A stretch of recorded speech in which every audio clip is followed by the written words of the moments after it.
తాకట్టులో ఉన్న బంగారాన్ని విడిపించి ఆ రోజు ఆన్లైన్ రేటుకే మేము కొంటాం. Sharma gold company.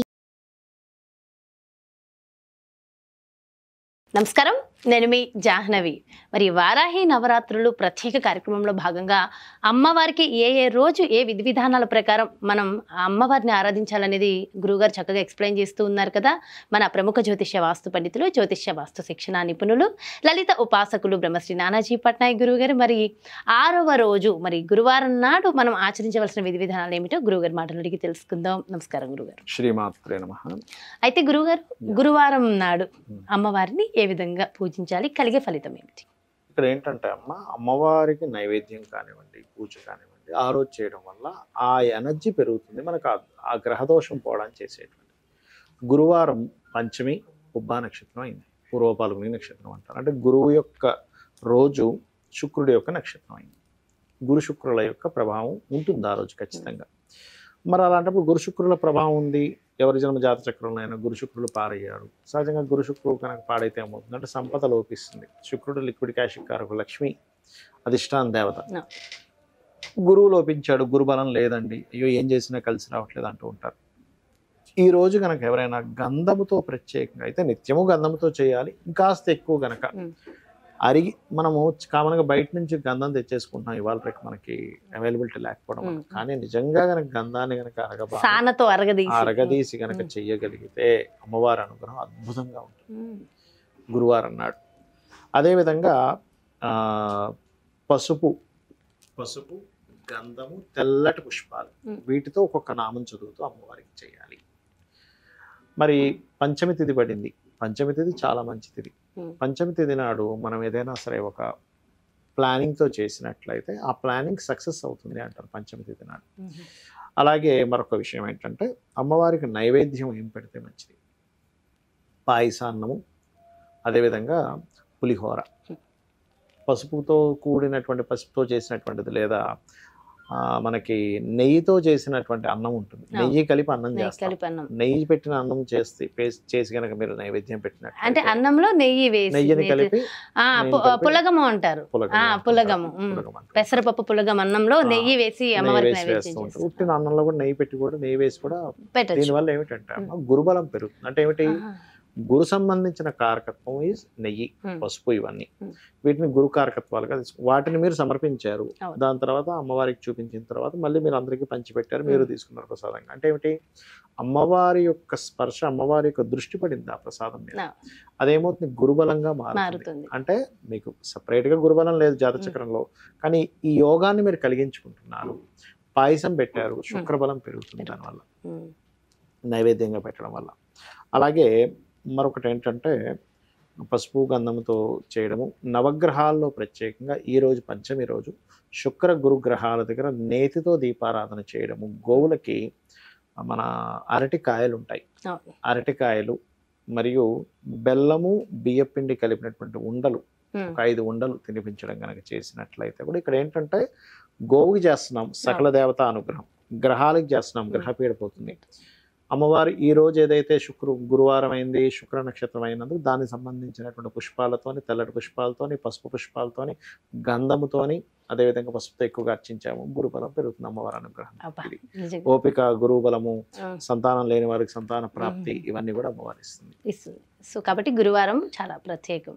అయితే ఒకసారి మరి పూజా విధి విధానం కూడా తప్పకుండా. ఇక్కడ ఏంటంటే మనకి ఏ మంత్రము తంత్రము చేయడం రాదు అనుకున్నప్పుడు కూడా సింపుల్గా చేసే విధానం చెప్తాను. మొట్టమొదటిగా ఒక చిన్న పసుపు గణపతిని చేసుకొని కూడా చేయొచ్చు.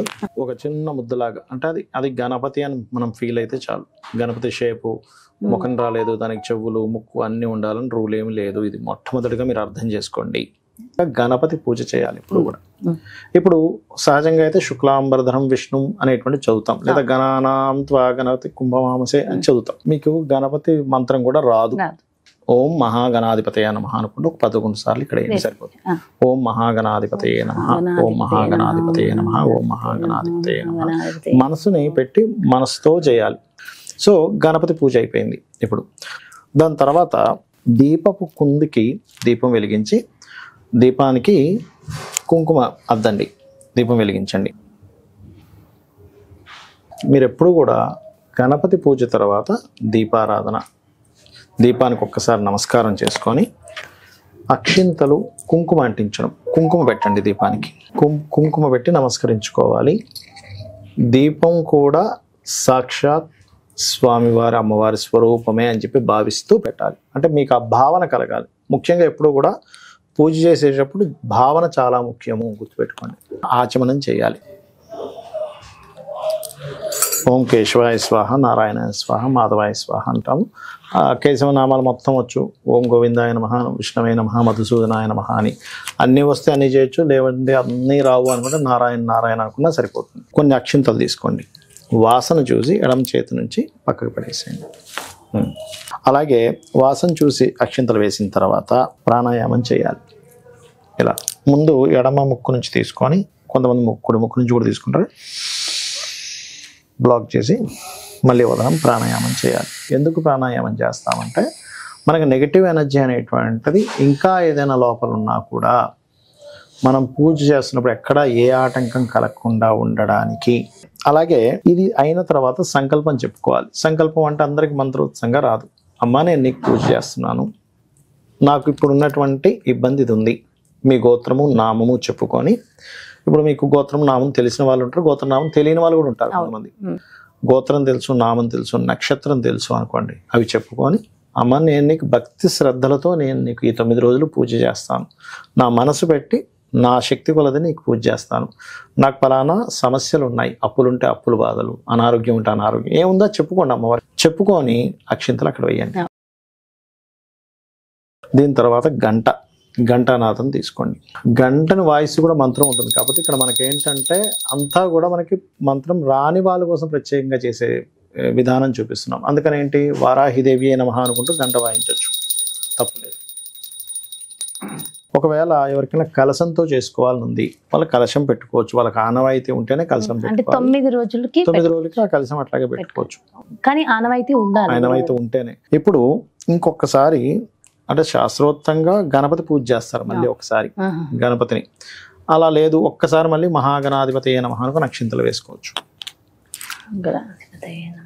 ఆ గణపతి దగ్గర వేసినటువంటి అక్షింతలను తీసి తల మీద చల్లుకోండి. అంటే మీకు గణపతి పూజ ఎందుకు చేస్తామంటే ఈ పూజలో ఎక్కడా కూడా మనకి ఆటంకం కలగకుండా స్వామివారిని చూడమని చెప్పి మనసులో అనుకోవాలి. అంటే ప్రాణ ప్రతిష్ఠ అంటారు. వరాహి తల్లి, నాకు ఆ మంత్రాలు తంత్రాలు ఏమి తెలియవు కాబట్టి నువ్వు ఇక్కడికి వచ్చి ఉంటున్నావు అని భావిస్తున్నాను అని మనస్ఫూర్తిగా అనుకొని వెయ్యండి. అంటే ఏమిటంటే మీ భావన ముఖ్యం ఇక్కడ. అదేవిధంగా మరొక విషయం ఏంటంటే ఆవాహనం. అంటే ఇప్పుడు చూడండి, మన ఇంటికి ఒక అతిథి వస్తాడు, రాండి రాండి అని చెప్పి పిలుస్తాం కదా, అలాగే అమ్మవారిని పిలిచినట్టుగా ఒక ఆవాహనం పిలిచి ఒక కుర్చీ వేస్తాం కదా, అలా అక్షింతలు చల్లాలి. ఆవాహనం, స్వామి అమ్మ నేను నీకు ఆవాహనం పలుకుతున్నాను. ఆసనం అంటే ఒక సీట్ వేస్తాం, లోపలికి పిలిచాము. ఇప్పుడు అమ్మ లోపలికి రా అమ్మ, మా ఇంట్లోకి వచ్చావు తల్లి, నీకు నమస్కారం, మా ఇంట్లోకి వచ్చిన నీకు నమస్కారం, ఇక్కడ కూర్చో తల్లి అనుకొని అక్షింతలు వేస్తున్నాం మళ్ళీ. దాని తర్వాత పాఠ్యం సమర్పయామి అంటారు మనకు పూజలో. అంటే ఏమిటి, అమ్మవారికి కూడా ఏంటంటే కాళ్ళు కడుగుతున్నాం అనే భావంతో నీట్గా ఉంది ఈ నీరు. అది ఆచమనం చేసిన వాటర్ కాకుండా సపరేట్ వాటర్ తీసుకోవాలి. ఇప్పుడు అందుకే 2 కలశాలు పెట్టమన్నారు. అంటే ఏంటి, ఇలా చూపించి పక్కన ఇంకో గిన్నెలో వేస్తారు, ఇలా చూపించి ఆ గిన్నెలో వేసేసేయండి. అంటే కాళ్ళు కడిగినట్టుగా అనమాట. కాళ్ళు కడుగుతున్నాను తల్లి, నీ యొక్క పాదాలు కడుగుతున్నాను. అదేవిధంగా స్నానం కూడా చేయించినట్టుగా, స్నానం చేయించినట్టుగా. దాని తర్వాత మనం ఏం చేస్తాం, వస్త్రం ఇస్తున్నాం అమ్మవారికి. అంటే మన ఇంటికి వచ్చిన అమ్మవారికి ఇవన్నీ చేస్తున్నాం, ఒక గెస్ట్ లాగా వచ్చిందని ఫీల్ అయ్యి. యజ్ఞోపవీతము అంటారు. అంటే యజ్ఞోపవీతాన్ని కూడా ఇస్తారు అమ్మవారికి. యజ్ఞోపవీతం అని దూదితో ఇస్తాం, మళ్ళీ దూదిని ఇవ్వడమే. ఇప్పుడు ఏం చేయాలంటే నెక్స్ట్ గంధము తీసుకోండి. ఎందుకంటే అమ్మవారికి ప్రత్యేకంగా గంధంతో చేయాలి పూజ. వరాహి అమ్మవారి అష్టోత్తరాలతో, లేదంటే ఓం వారాహిదేవ్యై నమః, ఓం వారాహిదేవ్యై నమః. గంధం పూజ అయిపోయింది. దాని తర్వాత పుష్పం తీసుకోవాలి. పుష్పాలు తీసుకొని అష్టోత్తరం వస్తే పుష్పాలు, లేదా ఓం వారాహిదేవ్యై నమః అనుకుంటే పుష్పాలతో పూజ చేయాలి. వారాహి స్తుతి లేదా అష్టోత్తరాలు చేసుకునే వాళ్ళు అష్టోత్తరం చేసుకోవచ్చు, వస్తే కనుక. లేదంటే ఓం వారాహిదేవ్యై నమః అనుకుంటూ చేసుకోవచ్చు. దాని తర్వాత ధూపం చాలా ప్రీతి అమ్మవారికి, ధూపాన్ని చూపించండి. దాని తర్వాత దీపాన్ని చూపించండి. దీపాన్ని ఒకసారి ఇలా చూపించండి, అమ్మానికి దీపాన్ని చూపిస్తున్నాను అనేటువంటి భావన ముఖ్యమండి ఇక్కడ. ఎప్పుడైనా సరే దీపాన్ని చూపించండి. అదేవిధంగా నైవేద్యం ఎప్పుడు కూడా అరటిపళ్ళు ఇలా ఉంటాయి కదా, ఈ అరటిపండు ఒలవాలి ఎప్పుడు కూడా. మనం చాలామంది ఏం చేస్తారు, అలా పెట్టేస్తారు. అలా ఒలిచి దీనికి నీరుని ఇలా చూపించి, మీరు ఇలా చూపించవచ్చు, అమ్మ నీకు ఇస్తున్నాను. తాంబూలం ఒక ఆకు ఒక్క తీసుకొని తాంబూలాన్ని పెట్టాలి. మీరు తాంబూల సమర్పయామి అనుకోవచ్చు. తాంబూల సమర్పయామి అని మనస్ఫూర్తిగా తాంబూలం ఇచ్చిన తర్వాత మీరు కర్పూరం హారతి ఇవ్వండి.